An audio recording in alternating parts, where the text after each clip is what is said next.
In this next lesson, we'll look at creating advanced data structures known as arrays of records. We'll be successful if we can understand the limitations of the record data structure and how to implement an array of records to overcome these limitations. Please don't forget to hand in your assignments on the appropriate platform to get feedback. As a reminder, last lesson we looked at the record data structure. The record data structure holds multiple pieces of data as variables under one identifier. We can think of them like a record in a database. These pieces of data that they hold can be of multiple different data types. In Python, we use the data classes library to create records as classes. To use a record, we must first define the structure. What type of data will it hold? And then create instances of that record structure. In the example below, we have the structure cat and the instance of the structure cat, known by the identifier Fluffy. As you can imagine, in a large program, trying to manage individual instances of record structures will quickly become difficult. It will be impossible for us to run generic algorithms which make use of constructs such as loops and conditional statements. Look at the following example. On line 5, we've begun our record structure of cat, and on line 12, we have 4 separate instances of our cat record structure. We have Fluffy, Gary, Banana, and Cabbage. If we wanted to perform any operations, we would have to do one for each identifier. Look at an example of that now. We have 4 cats, and for each cat, we must make use of another print function. You can see this beginning on line 20. As programmers, we like to complete tasks in an efficient manner. When we have to do a task multiple times, we would want to use a loop. Unfortunately, as these instances of cats all use different identifiers, it's not possible for us to use a loop with them. To overcome this limitation, we'll use an array of records. To create an array of records, we'll need to follow 3 steps, which we will look at in more detail on the next 2 slides. We have to define the structure, create an empty array using a fixed loop, then add the data. When we use an array at higher level, we should declare its size before making use of it.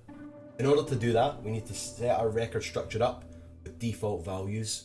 And that's the first step. If you look at the code example below, you can see that in the record structure definition, beside name str, we now have an equal sign and we assign it the value name. This is just dummy data, and this value could be anything as long as it's a valid value for that data type. Notice for the chipped variable, it's of type bool and we've set it to none. The valid types for the boolean are true, false, or if it's undefined currently, we can set it to none. For the creation of the array, we have given it the identifier of cats, and inside square brackets declared the structure we created, cat, with a set of empty brackets, and then started a for loop. Notice there's no colon after this for loop. This is an advanced feature of Python known as list comprehension. You don't need to fully understand it for higher computing, and creating empty arrays is the only time we will use it. This line of code fills our array with 4 records of dummy cat data. We can then add our data to the array in the following manner. Note that we're not appending onto the array like we normally do. Data already exists at each position, and we're just going to overwrite the dummy data stored within and add the real data on. We can still add extra records later using the append function if we wanted. Here we have our finished example. On line 5, we define our structure with our placeholder data. On line 12, we're going to create an empty array with 4 dummy cats in it. On line 15 through 18, we add our real cat data into the array. On line 21 onwards, I can print out the data I want from the cats using this simple algorithm with a fixed loop within. Notice how we only need to use one print function to print out the data from the cats. Let's run this now and see the result. Lines 23 and 24 loop through the array cats with meow used as the counter variable. Line 24 prints each cat's name using the dot notation. at the position meow array. We can also use data input to add data into our arrays of records. Here we have the same record structure set up with the same empty array defined cats. On line 16 I've got a simple algorithm which gets the name, colour, sex and whether or not the cat is chipped, and then adds it into the array for the position in the fixed loop. Let's run that now. As you can see, beginning at array index 0, it's asking me for a name, colour,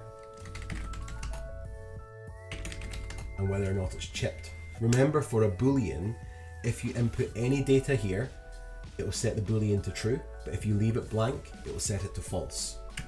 And then it moves on to the next array position. If I now print out the cats array, you can see that our cat Fluffy was added. The rest of the array is still filled with dummy data. By the way, I've started placing code examples on a Google site embed. I'll link these in each assignment. Let me know if you prefer this format to using Room 1 Online. Go back to the assignment and find this Google site now. Resume this video once you've found them. I've got a few tasks that I'd like you to complete now. The first is a design worksheet on Google Classroom. Make sure you turn this in on Classroom for feedback. Then I'd like you to complete task 2.3 on Replit and turn that in.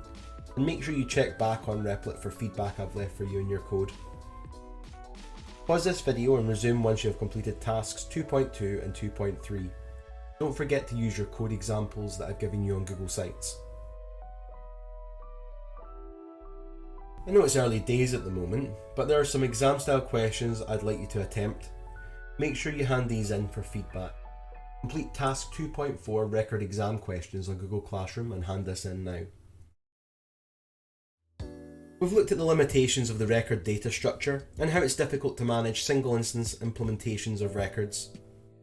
We can use generic algorithms with arrays of records, overcoming the limitations of single instance implementations.